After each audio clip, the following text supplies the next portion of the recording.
Every clock except this one's going off. The grandfather clock, the wall clock. Let's see if the mantle clock's going to go off. I adjusted the minute hand lever. It was going off 2 minutes early, so I moved the J-shaped lever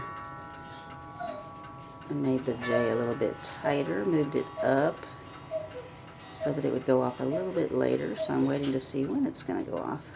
It definitely made it later. It was going off at 2 minutes till for the last several days since I dropped the movement after cleaning it and greasing it and getting it ready to go back in.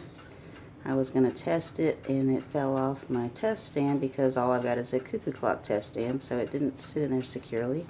So when it fell about 3 feet, but I kind of stuck my leg out and blunted it a little bit. It still bent the crutch wire straight up in the air.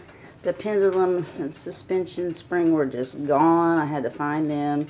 The time side wouldn't work, and the strike side wouldn't work. So then the next day it took me about 8 hours watching different videos to figure out how to get the strike side to work like it was supposed to. Finally got it working, but in the meantime I had moved several levers trying to get the arm in the strike side to lift the right amount, and so I had moved the J-shaped arm that controls when the strike goes off.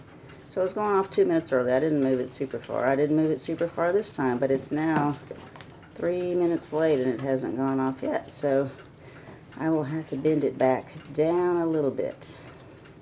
Okay, I had to get it off the shelf and adjust the little J loop one more time. This is the loop right here that I'm talking about. Lifts up, makes your cuckoo, or not a cuckoo in this case, makes your clock go into warning, and then when it drops back down off the peg that lifts it up that's behind this bar, it lets the strike mechanism go off. So it was going off 2 minutes early, so I bent it, the end of this J, down a little bit. Then it didn't go off at all. It wasn't lifting high enough. It would kind of go into warning and then drop back down. It did not let it release. So I got it out and I adjusted just the tip of the J one more time. You can see how long it is. And now it's going off maybe 1 minute after the hour, but I don't think that's too bad. I'm going to turn the hands, the half hour bell, then we can watch it go off on the hour. There's the going into warning. Notice it stopped. That was another problem that I had when I dropped it. The warning, the lever that's right above that catches the pin when it goes into warning wasn't catching the pin. So as soon as it would go into warning, it would go off really, really early before the hour. So I had to adjust that and work that out too. But we are about, hang on and I'll look. It went into warning about 5 minutes till the hour.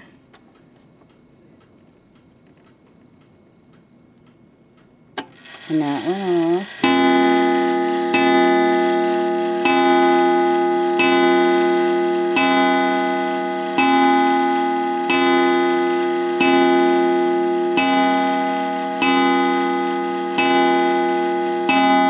I'm going to look again.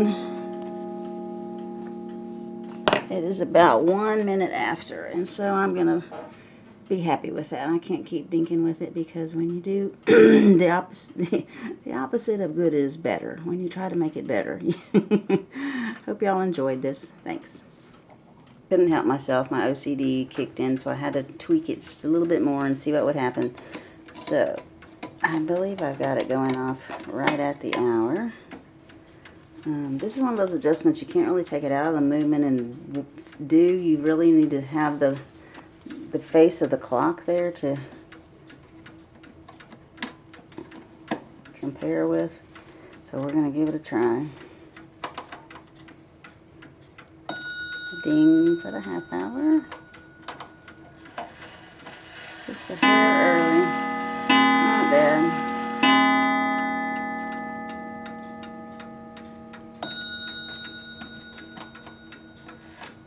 Warning. Going off.